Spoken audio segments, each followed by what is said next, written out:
다같이 사도신경으로 9월 17일 수요일 저녁 예배를 하나님께 드립니다. 나는 전능하신 아버지 하나님, 천지의 창조주를 믿습니다. 나는 그의 유일하신 아들, 우리 주 예수 그리스도를 믿습니다. 그는 성령으로 잉태되어 동정녀 마리아에게서 나시고 본디오 빌라도에게 고난을 받아 십자가에 못 박혀 죽으시고 장사된 지 사흘 만에 죽은 자 가운데서 다시 살아나셨으며 하늘에 오르시어 전능하신 아버지 하나님 우편에 앉아 계시다가 거기로부터 살아있는 자와 죽은 자를 심판하러 오십니다. 나는 성령을 믿으며 거룩한 공교회와 성도의 교제와 죄를 용서받는 것과 몸의 부활과 영생을 믿습니다. 아멘.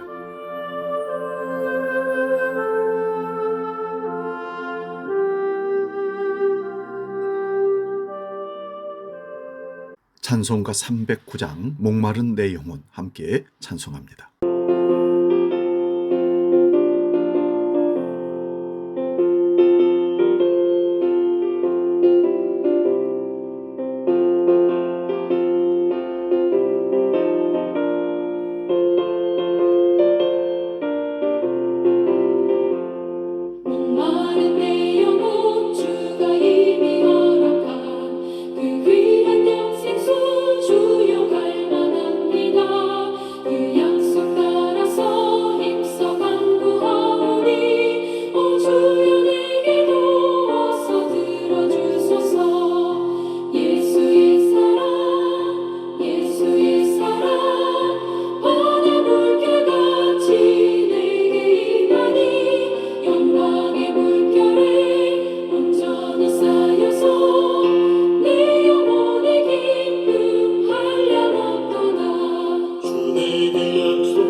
오늘 저녁 우리에게 주신 하나님 말씀은 구약성경 에스겔 47장 1절에서 12절의 말씀입니다.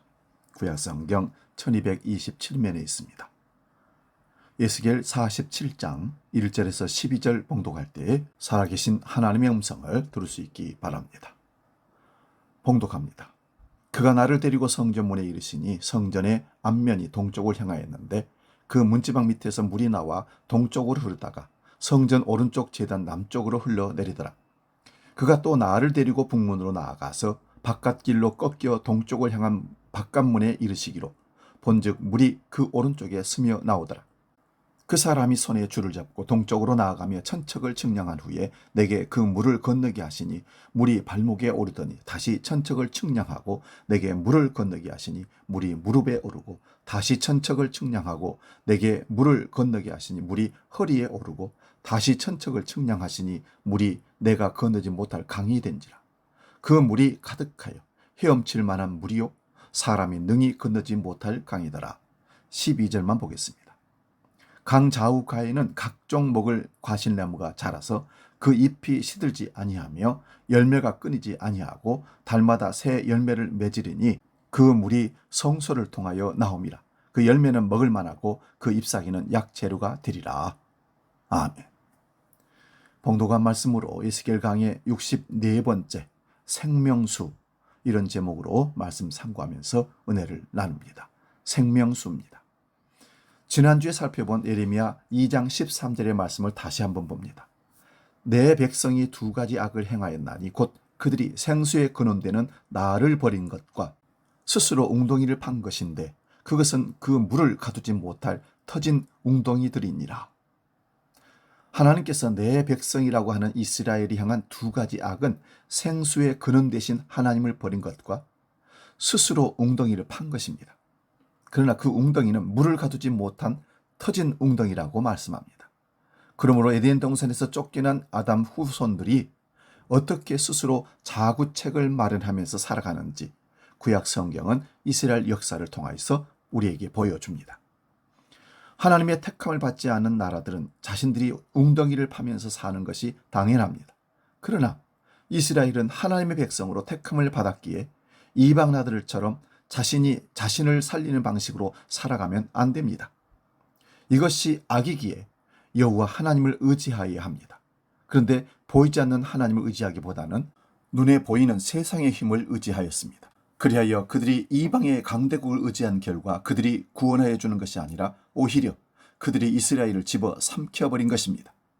이러한 때에 선지자들이 왜 이렇게 되었는지를 알려줍니다. 열왕기상 17장 1절입니다.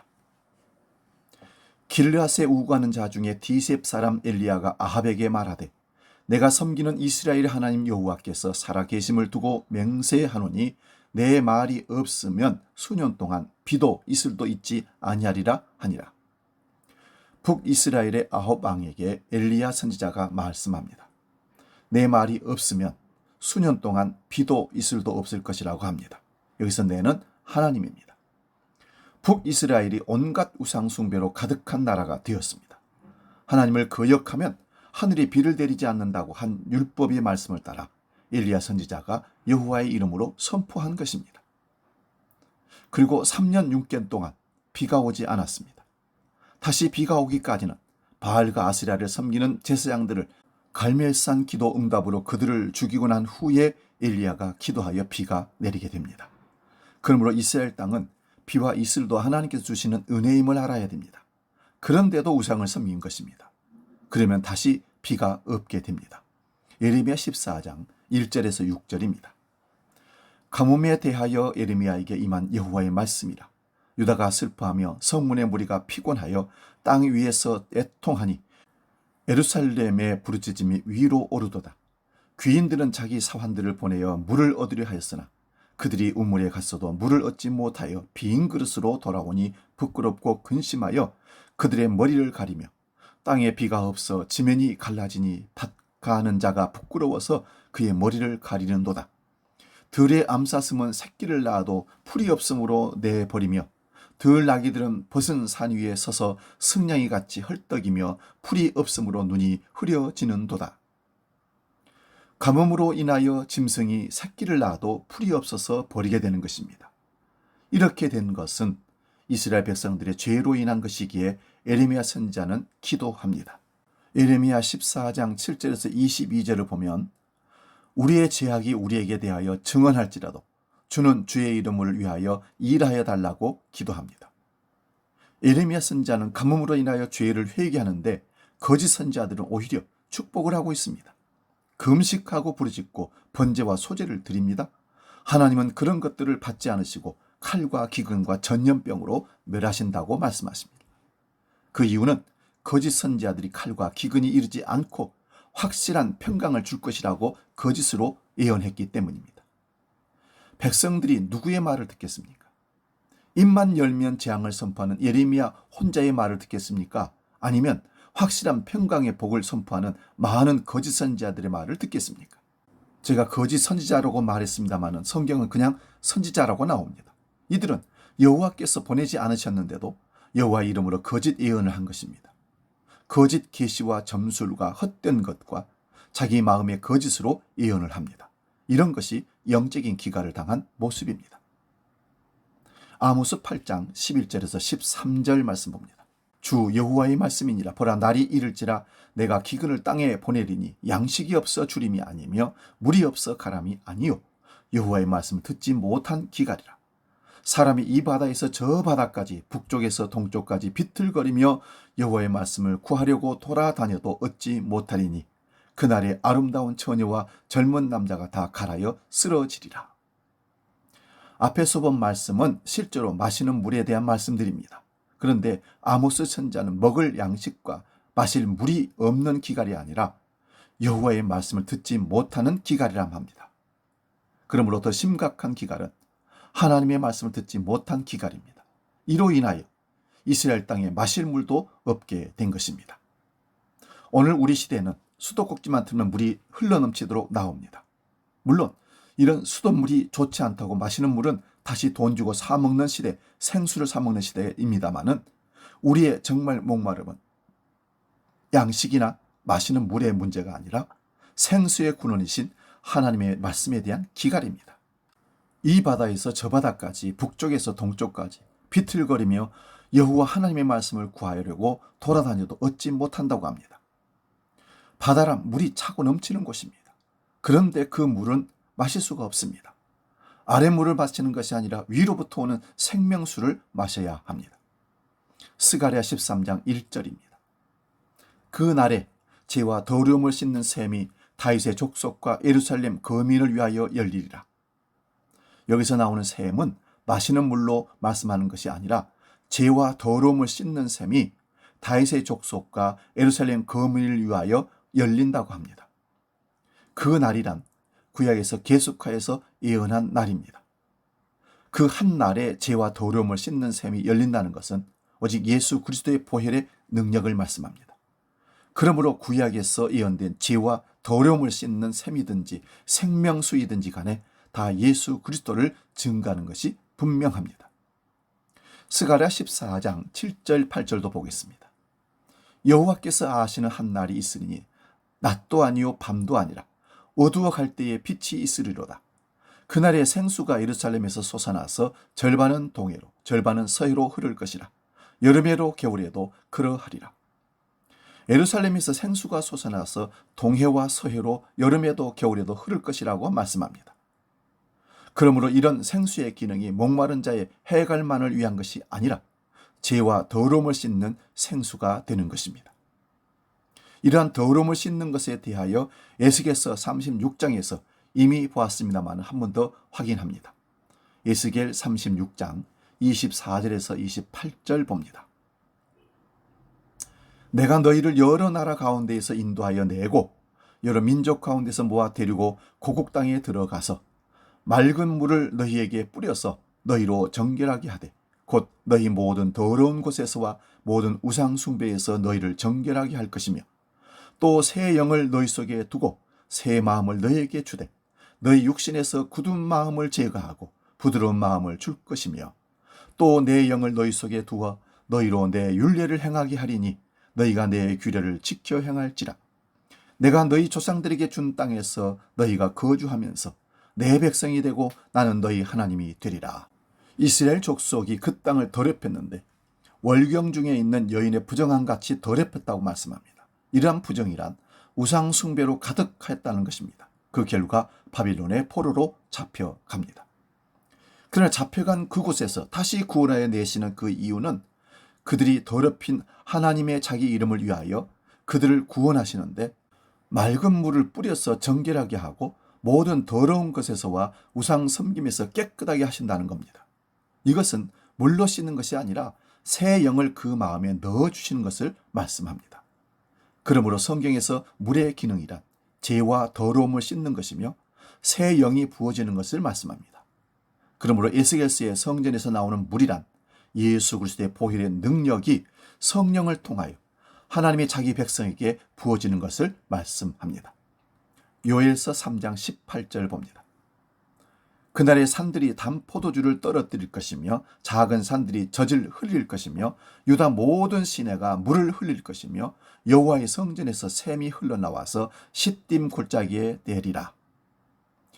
여호와의 구원을 이렇게 묘사하고 있는 것입니다.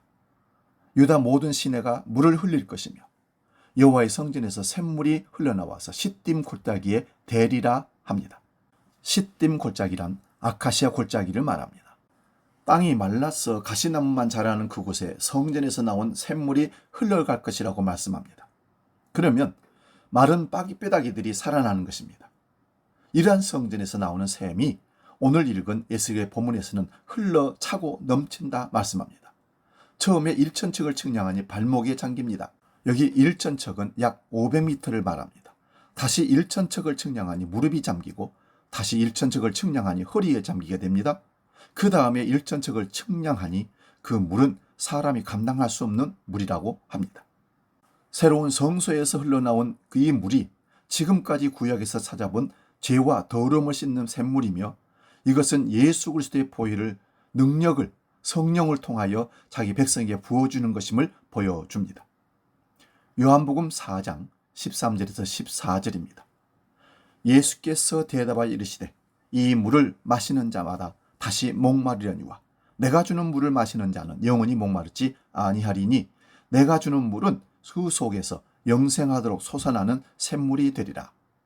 사마리아의 한 우물가에서 목마른 여인과 대화 중에 예수님께서 하신 말씀입니다. 유대인들의 조상인 야곱이 판 우물, 그들의 행위로서는 결코 목마름을 해결할 수가 없습니다. 사람이 어떤 율법을 지켜서 그 근원적인 죄와 더러움의 문제를 해결할 수는 없습니다. 오직 예수 그리스도께서 생수를 주셔야만 합니다. 그러므로 예수님께서 사마리아 여인을 찾아가셔서 자신이 영원한 생명수임을 증거하자 이 여인은 물동이를 버려두고 자신의 부끄러움도 잊어버리고 동네로 들어가서 메시아를 증거하게 됩니다.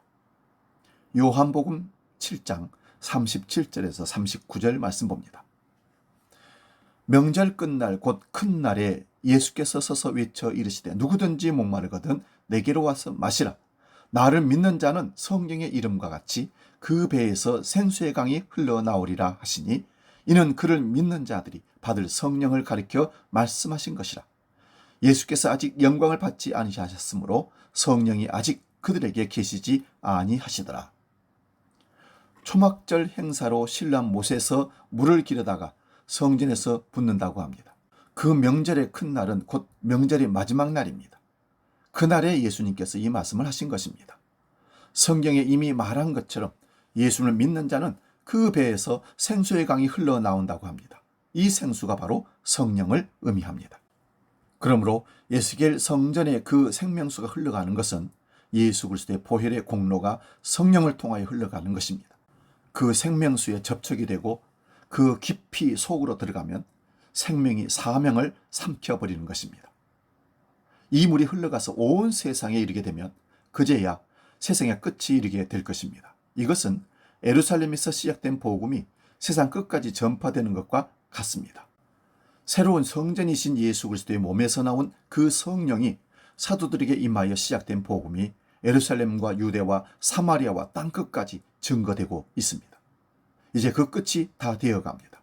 이 복음이 다 증거되면 그제서야 이 세상의 끝이 될 것입니다. 그때 새로운 하늘과 새로운 땅의 모습은 에스겔 47장 오늘 본문 6절에서 12절의 모습처럼 될 것을 요한계시록에서 말씀하고 있습니다. 요한계시록 22장 1절에서 5절입니다. 또 그가 수정같이 맑은 생명수의 강을 내게 보이니 하나님과 및 어린 양의 보좌로부터 나와서 길 가운데로 흐르더라. 강 좌우에 생명나무가 있어 12가지 열매를 맺되 달마다 그 열매를 맺고 그 나무 잎사귀들은 만국을 치료하기 위하여 있더라. 다시 저주가 없으며 하나님과 그 어린 양의 보호자가 그 가운데 있으리니 그의 종들이 그를 섬기며 그의 얼굴을 볼 터이요 그의 이름도 그들의 이마에 있으리라. 다시 밤이 없겠고 등불과 햇빛이 쓸데없으니 이는 주 하나님이 그들에게 빛이심이라. 그들이 세세토록 왕노릇하리로다. 아멘. 에스겔서의 성전이 하나님과 어린 양의 보좌로 연결이 됩니다. 그런데 이 놀라운 생명수가 값없이 주어진다는 사실입니다. 마지막으로 요한계시록 22장 17절 봅니다. 성령과 신부가 말씀하시기를 오라 하시노다. 듣는 자도 오라 할 것이요 목마른 자도 올 것이요 또 원하는 자는 값없이 생명수를 받으라 하시더라. 이 놀라운 생명수를 지금부터 마음껏 마시며 그 생명수에 잠겨지는 은혜가 있기를 주의 이름으로 축원드립니다. 찬송가 528장 예수가 우리를 부르는 소리 찬송하고 기도하고 마치겠습니다.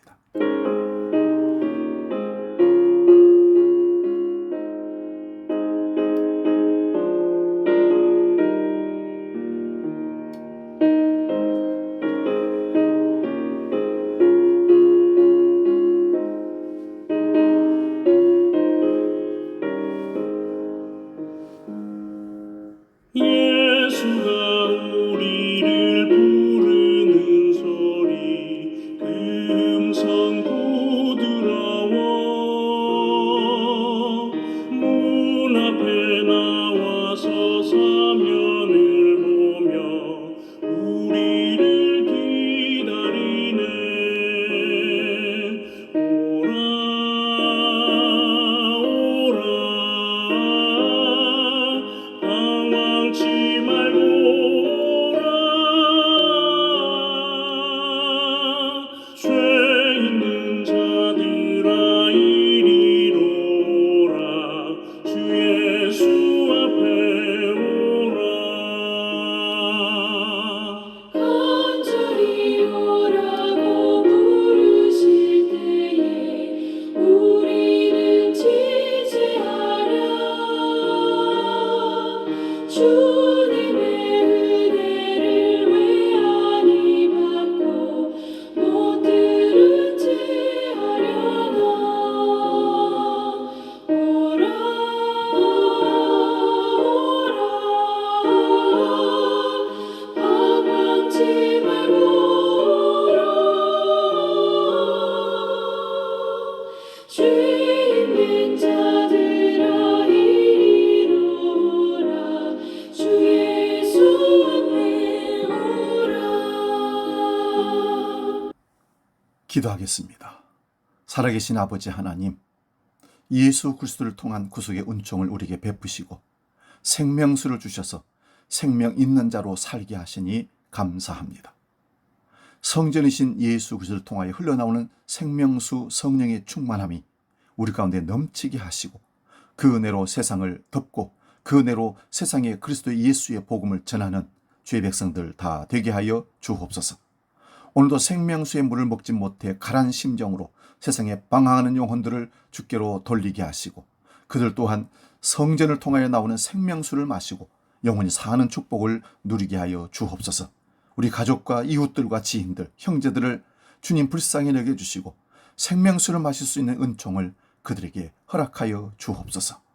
이제는 길이요 진리요 생명이신 우리 주 예수 그리스도의 은혜와 아버지 하나님의 크신 사랑과 성령님의 감동, 교제, 역사 충만케 하심이 생명수 먹고 그 생명수로 일생 목마르지 않는 삶으로 영생을 살기로 결단하며 나아가는 모든 죄의 권속들 머리 위에 이제로 영원히 함께 하시기를 간절히 축원하옵나이다. 아멘.